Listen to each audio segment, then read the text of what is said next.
అన్న నమస్తే. నమస్తే. మీ పేరు? నా పేరు లక్కోజు అనిల్ ఆచార్య. ఏం పని చేస్తారు? నేను కాంట్రాక్టర్ అండి, ఇల్లు కట్టుతుంటాను. అన్న ఇప్పుడు ప్రస్తుతం ఆంధ్ర రాష్ట్రంలో కూటమి గెలిచింది. ఎలా ఉందో చంద్రబాబు గారి యొక్క పరిపాలనా విధానం? గత ప్రభుత్వం కన్నా ఇప్పుడు వచ్చినటువంటి ప్రభుత్వం చాలా మెరుగ్గా ఉంది. ఎందుకంటే 2019 నుంచి 24 వరకు ఉన్నటువంటి జగన్మోహన్ రెడ్డి గారి పరిపాలన పేరుకే గొప్పగానే పనితీరులో పూర్తిగా రాష్ట్రాన్ని అధోగతి పాలు చేసింది.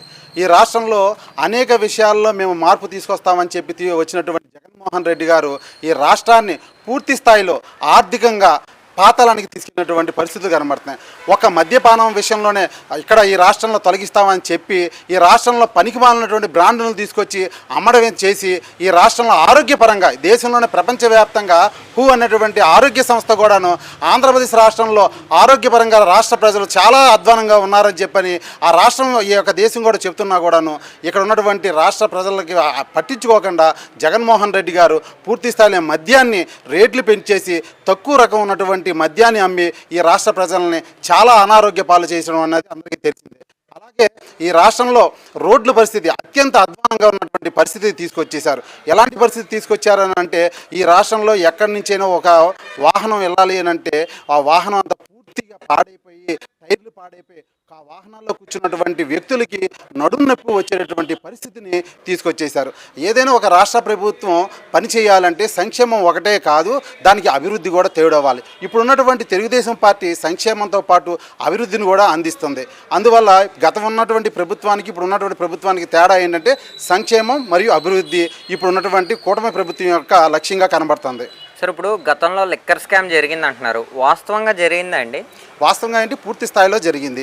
ఇప్పుడు పక్కన ఉన్నటువంటి తెలంగాణ రాష్ట్రంలో కానివ్వండి, కర్ణాటకలో కానివ్వండి, కేరళలో కానివ్వండి, దేశంలో ఉన్నటువంటి అలాగే ఇతర దేశాల నుంచి వచ్చేటటువంటి మద్యం బాటిల్స్ ఏవైతే ఉన్నాయో అన్నీ కూడా ఆయా రాష్ట్రాల్లో ఆ రాష్ట్ర పరిమితికి లోబడి ట్యాక్స్ని పెట్టి అమ్మడం జరుగుతుంది. కానీ ఆంధ్ర రాష్ట్రంలో ఇప్పుడు వరకు ఒక్కటంటే ఒక్కటే దేశీయ స్థాయిలో ఉన్నటువంటి మద్యం ఇక్కడ అమ్మకం జరగలేదు. ఏంటి ఎప్పుడు 2019 నుంచి 2024 వరకు అన్నీ కూడాను పిచ్చి రకం క్వాలిటీ పేర్లతో పవన్ కళ్యాణ్ పేరుతోటి రకరకాల సినిమా యాక్టర్ల పేర్లతోటి మద్యాన్ని అమ్మారు. ఆ మద్యం అమ్మిన సందర్భంలో మద్యం దుకాణాల్లో ఫోన్పేని యాక్టివేట్ చేయలేదు. ఎందుకు ఇన్ని యాక్టివేట్ చేయలేదు అంటే మద్యం షాప్లోకి వెళ్ళి మద్యం కొనడం అనేది పూర్తిగా క్యాష్ తోటే చేశారు. క్యాష్ ఎంత అమ్మారు, ఎంత తీసుకొచ్చారు అన్నది ఇక్కడ ఉన్నటువంటి వైఎస్ఆర్సీపీ గవర్నమెంట్ పూర్తిగా దాన్ని తీసేయడం వల్ల పెద్ద క్రైము, దాని మీద కేసు పెట్టాలని చెప్పి కూడా మేము కోరుతున్నాము.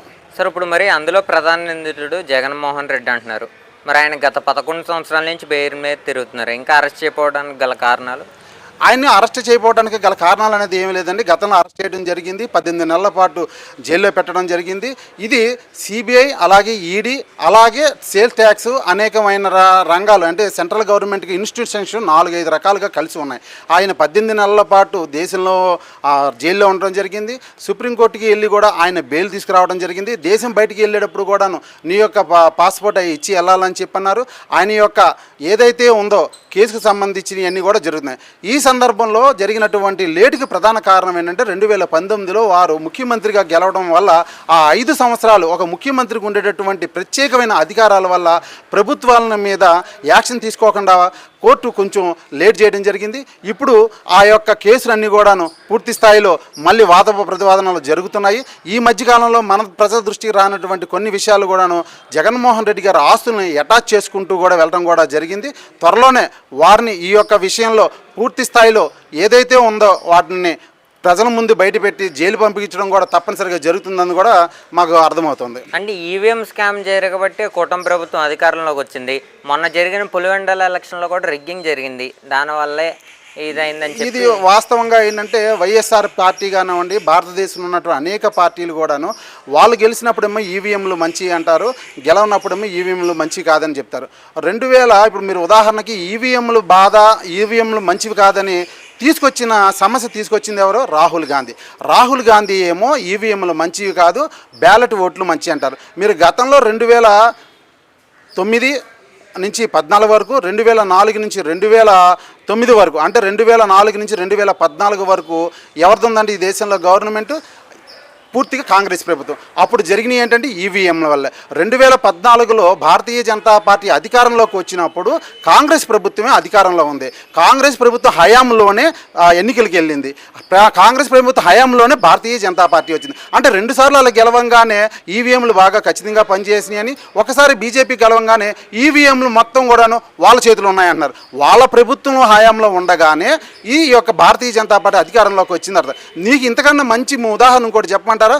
2000 అంటే ఈ రాహుల్ ఖాన్ యొక్క తండ్రి రాజీవ్ ఖాన్ గాంధీ గారు, ఆయన ఈ భారతదేశంలోకి ఈవీఎంలు తీసుకొచ్చిందే ఆయన. అసలు బ్యాలెట్ ఓట్లు వద్దని, బ్యాలెట్లు ఓట్ల వల్ల దొంగ ఓట్లు పడుతున్నాయని, ఆ ఓట్లు మంచివి కాదని ఈవీఎంలు తీసుకురావాలని చెప్పి తీసుకొచ్చిందే రాజీవ్ గాంధీ. ఆడి కొడుకు సుపుత్రుడు పరమసుంట ఇప్పుడు ఈవీఎంలు మంచివి కాదని అన్నాడు. అలాగే కర్ణాటకలో అందరూ ప్రజలంతా గ్రహించాల్సింది ఏంటంటే, కర్ణాటకలో ఈవీఎంలు సరిగ్గా పనిచేయలేదని, ఈవీఎంల వల్ల రిగ్గింగ్ జరిగిందని అంటున్నాడు. అక్కడ ఉంది కూడా కాంగ్రెస్ ప్రభుత్వమే. అంటే ఆ ప్రభుత్వం అక్కడ ఈవీఎంలు రిగ్గింగ్ చేసి వచ్చిందని మేము ప్రజలను కూడా భావించడం జరుగుతుంది. సార్, ఇప్పుడు ప్రస్తుతం ఆంధ్ర రాష్ట్రంలో రుషికొండ పేరుతో బాబు కళ్యాణ్ దోచుకుంటున్నారు అంటున్నారు. అక్కడ దోచుకుంటాకి ఏముంది, ఎలా దోచుకుంటున్నారు అంటారు? దోచుకోవడానికి ఏమీ లేదండి. దొంగ అన్నట్టు ఇంకో దొంగ అన్నట్టుగా అన్న సందాన్న వాళ్ళు వచ్చినటువంటి కూటమి ప్రభుత్వం ఉన్నటువంటి నాయకులు గతంలో రుషికొండను ఏ విధంగా అయితే తొలిచేశాడో, అక్కడ బాత్రూంలో బంగారం రూపంతో ఏ విధంగా కట్టుకున్నాడో, ఆఫీసులు ఏ విధంగా చేశాడో ప్రజలకు కళ్ళగట్టినట్టుగా చూపించారు. అంటే ఇప్పుడు కూటమి ప్రభుత్వం ఉన్నటువంటి నాయకులు నువ్వు దొంగ అన్నావు కాబట్టి నేను తిరిగి దొంగ అనాలి కాబట్టి నేను తిరిగి దొంగ అంటున్నాడు. గతంలో ఉన్నటువంటి రుషికొండను పూర్తిగా తొలగించేసి అక్కడ ప్యాలెస్ని కట్టించింది 495 కోట్ల రూపాయలు ఖర్చు పెట్టి ప్యాలెస్కి కట్టాడు. ఆ తర్వాత కూటమి ప్రభుత్వం వచ్చిన తర్వాత దాన్ని అన్ని వీడియోలన్నీ తీసి బయట పెట్టిన తర్వాత జగన్మోహన్ రెడ్డి అక్కడ ఉన్నటువంటి రౌడీలు, ఈ పేరుని నాని అనేటువంటి బ్యాచ్ అందరూ ఏం చెప్పండి, కాదు ఇది పూర్తిగా ప్రభుత్వ కార్యాలయం అని చెప్పారు. ఈ ప్రభుత్వ కార్యాలయం అని చెప్పిన తర్వాత 2029లోకి అధికారంలో రావడం కోసం ఏదో ఒకటి బురద జల్లాలని ఈ కూటమి ప్రభుత్వం మీద వాళ్ళు చెప్పడమే తప్ప ఏ ఆధారమైనటువంటి విషయాలుగా కూడా కనబడటం లేదు. పూర్తిగా వాళ్ళు తొలిచేసింది వాళ్ళే, బిల్డింగ్ కట్టింది వాళ్ళే, పైకి తిరిగి అంటుంది వాళ్ళే. కాబట్టి ఈ యొక్క దాంట్లో ఏ విధమైన లాజికల్గా ఏమీ లేదు. గత 2004లో 2019 నుంచి 2024 వరకు కూడాను దేశవ్యాప్తంగా రాష్ట్ర వ్యాప్తంగా కూడా దీని మీద రుషికొండ మీద పెద్ద చర్చ జరిగింది. అక్కడ తొలి చేయడం కానీ ఒక కొండను తీసేస్తే కూడాను అక్కడ ఉన్న భౌగోళికంగా కూడా చాలా దెబ్బ తగ్గుతుందని, ఇబ్బంది ఉంటుందని చెప్పినా కూడా ఆగకుండాను అక్కడ సొంతంగా తన భార్యకి నివాసం ఉండడం కోసం భార్య మీద ప్రేమతోటి ఆ యొక్క నివాసాన్ని కట్టారన్నది జగమెరిగిన సత్యం. సార్, ఇప్పుడు చూసుకుంటే గత జగన్మోహన్ రెడ్డి హయాంలోనే నాడు నేడులో భాగంగా పాఠశాలలు అభివృద్ధి చెందాయి. కూటమి ప్రభుత్వం వచ్చిన తర్వాత అసలు పాఠశాలలో ఎటువంటి మార్పు లేదు అన్న వ్యాఖ్యలు వస్తున్నాయి. ఎంతవరకు అవాస్తవాలు అంటారు? అంటే మామూలుగా పాఠశాలలో అభివృద్ధి చెందింది అనే దానికి ఏ విధంగా తీసుకోవాలనేది ఒక 2 విధాలు. పాఠశాలలో ఎక్కడైతే మరుగుదొడ్లు నిర్మాణం చేశారా, పాఠశాలలో కొత్త నిర్మాణం చేశారా, లేదంటే పాఠశాలలకి అభివృద్ధి కోసం ఏమన్నా గత ప్రభుత్వం ఏమైనా డబ్బు ఇచ్చిందా, లేదు పాఠశాలలో గత 5 సంవత్సరాలు ఏదైతే వైసీపీ ప్రభుత్వం ఉన్నప్పుడు దానికి ముందు ఉన్నటువంటి తెలుగుదేశం హయాంలో ఉన్నప్పుడు ఏమైనా విద్యార్థులు పర్సంటేజ్ అంటే పాస్ మార్కులు ఎవరైనా ఎక్కువ సాధించారు? ఏ రాష్ట్రంలో అయినా సరే ఏ గవర్నమెంట్లు మారకపోయినా 5% అనేది అంటే 63, 65, 64 ఈ యొక్క పర్సంటేజ్లో పిల్లలు పాస్ అవుతూనే ఉంటారు. ఇందులో బాలురు తగ్గుతుంటారు, బాలికలు